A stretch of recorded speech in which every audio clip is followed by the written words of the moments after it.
Welcome,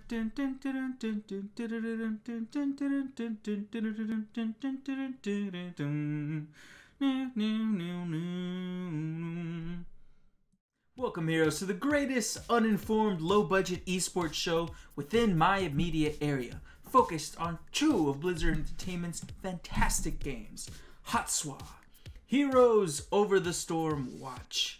With you always, my name is Talrial, aka Tal, and we've got a fantastic show for you today. As always, we cover the past week of HOTS and Overwatch esports entertainment, and then give you a look to what's coming in the current week. Today we'll be covering the week of January 8th through the 14th. In HOTS news, we had the release of Blaze to the Nexus, a ranged tank firebat unit from StarCraft.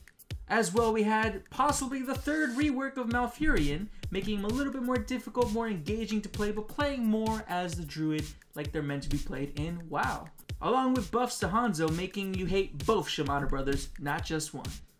More importantly, there were updates to the Gameplay 2018 changes that helped the game be a little bit less snowbally, reducing some of the power of the mercs, as well as increasing a little bit of the strength of forts and keeps.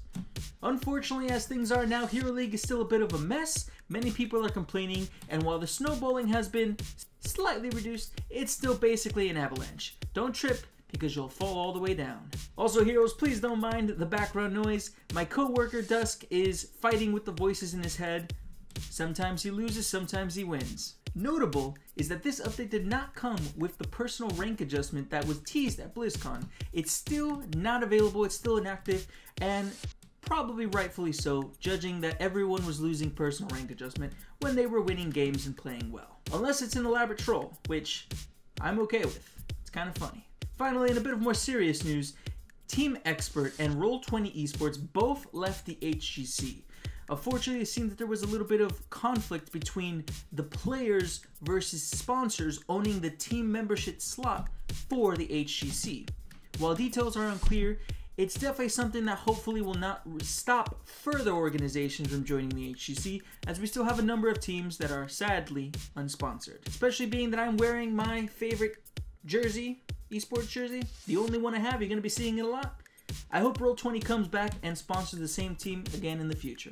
And now in Overwatch, the inaugural season of the Overwatch League began this week. It's going to be multiple stages of competition between 12 teams, all fighting for the glory of the Overwatch League trophy.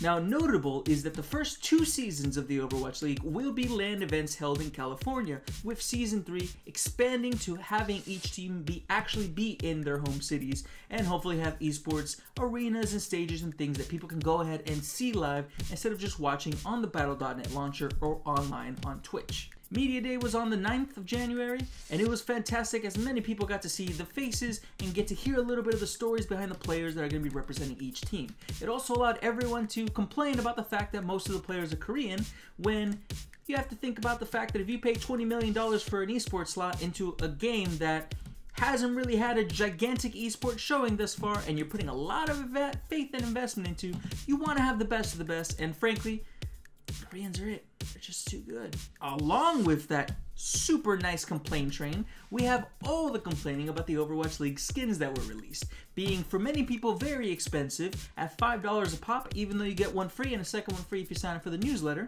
And for some reason, people don't seem to understand that this is essentially in-game jerseys. It's $5, but it's to support the team that you're playing, that you're rooting for. You're not supposed to buy 12 different variations of a base skin recolor for every single hero in the game. That's, you madmen.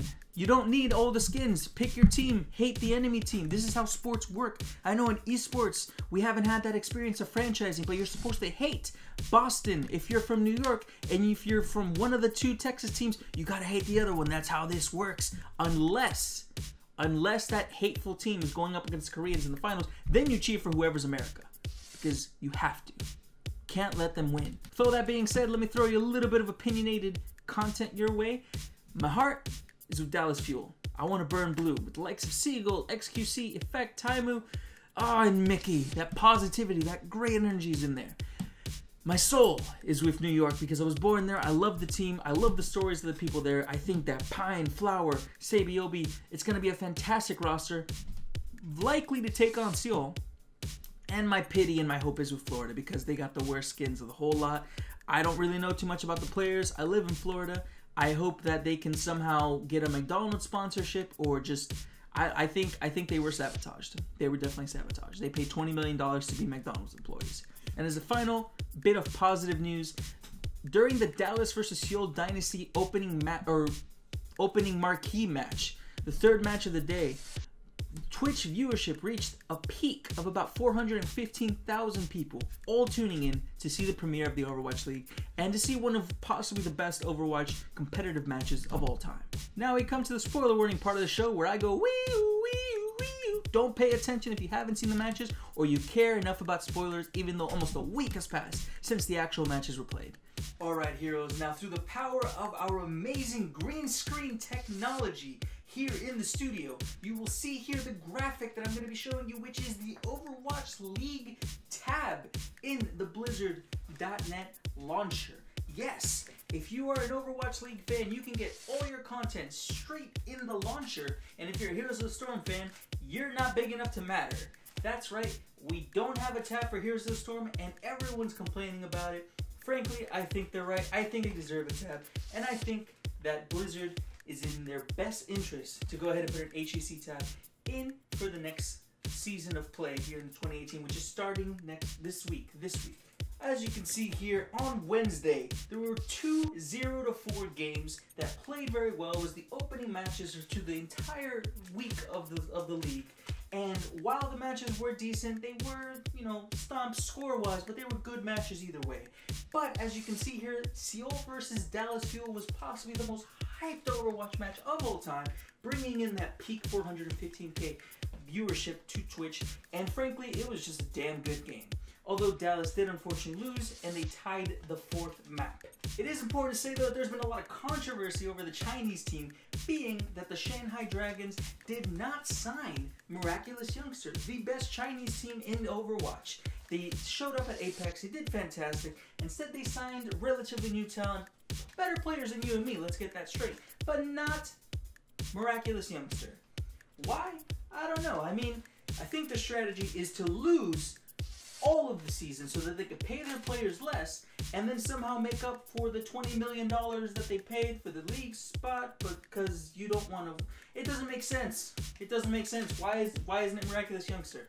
Why? Why Shanghai Dragons? Why? Although, it needs to be said, it's not the players' faults, solely on the franchise owners, and the controversy there continues. On Thursday, Philadelphia Fusion came out swinging with their premiere date because they were not in the preseason, and Carpe and Shadowburn were just annihilating fools with their DPS combo. Another thing to note is that Poco is possibly the best D.Va ult user in the entire game, landing explosions no one had any right to believe were going to kill people, and frequently picking up more than 2 kills with each explosion.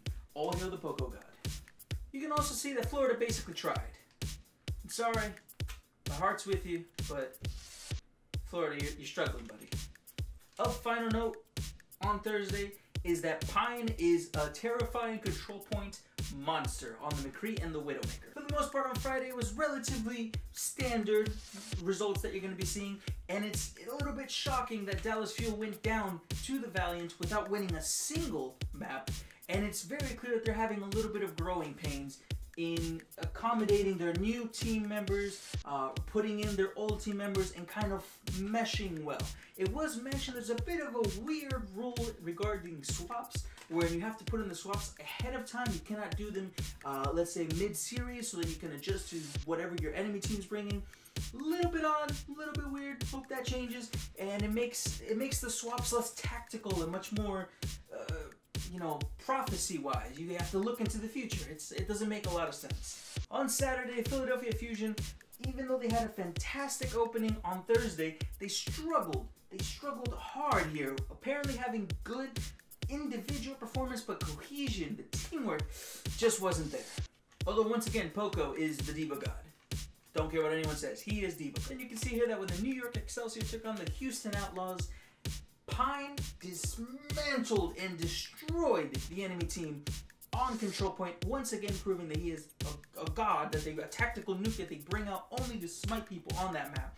and the Widow battles between him and Linkser on Ilios, on Ruins, were of particular note. I highly recommend everyone go check that out. And for the last match, Seoul Dynasty convincingly dismantled the LA Gladiators multiple times, picking out their Zenyatta Shad and just flat out killing him. Although their colors were dope.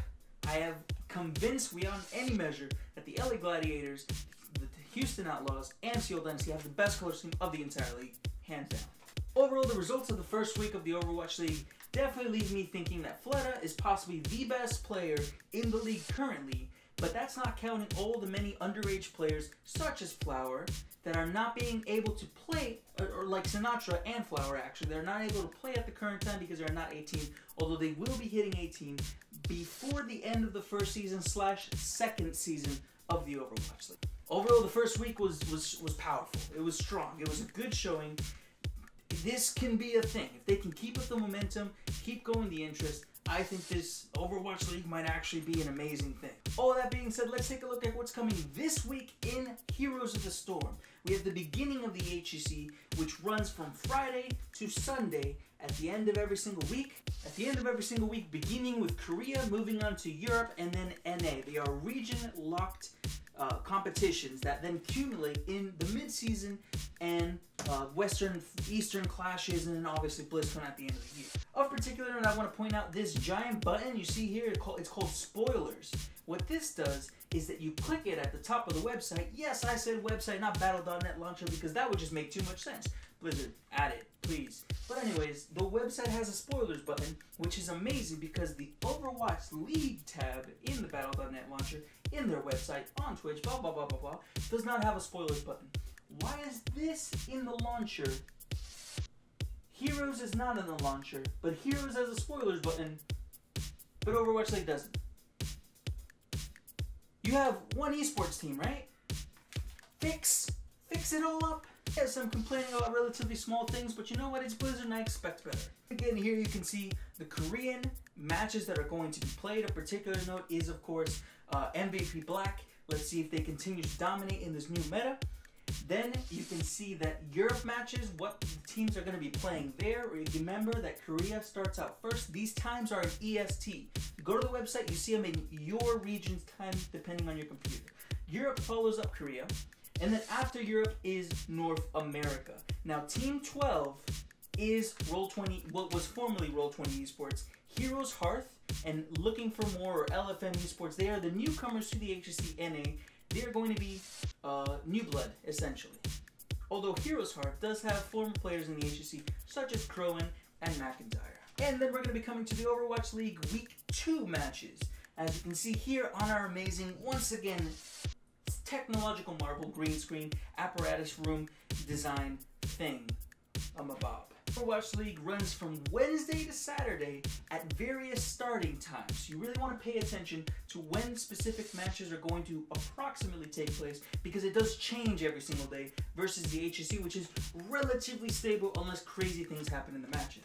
Of particular note is the HEC has every single team playing at least once during the weekend, whereas the Overwatch League has all the teams playing twice. And finally, once again, I want to mention that if you want to catch the HEC, you want to watch it on Twitch or on their HEC website. Versus if you want to watch Overwatch League, you want to watch it on Twitch or on the Overwatch League website, or just right in your launcher on the Battle.net. That should look for what's coming up this week in esports. Now that's all the opinionated, uninformed news for the week, heroes. I hope that you've enjoyed yourself. All that said, let your heroes never die, and your Zagaras forever split push while ignoring your team. Until next week on another exciting episode of Hot Swap. Do do do do do do do do do do do.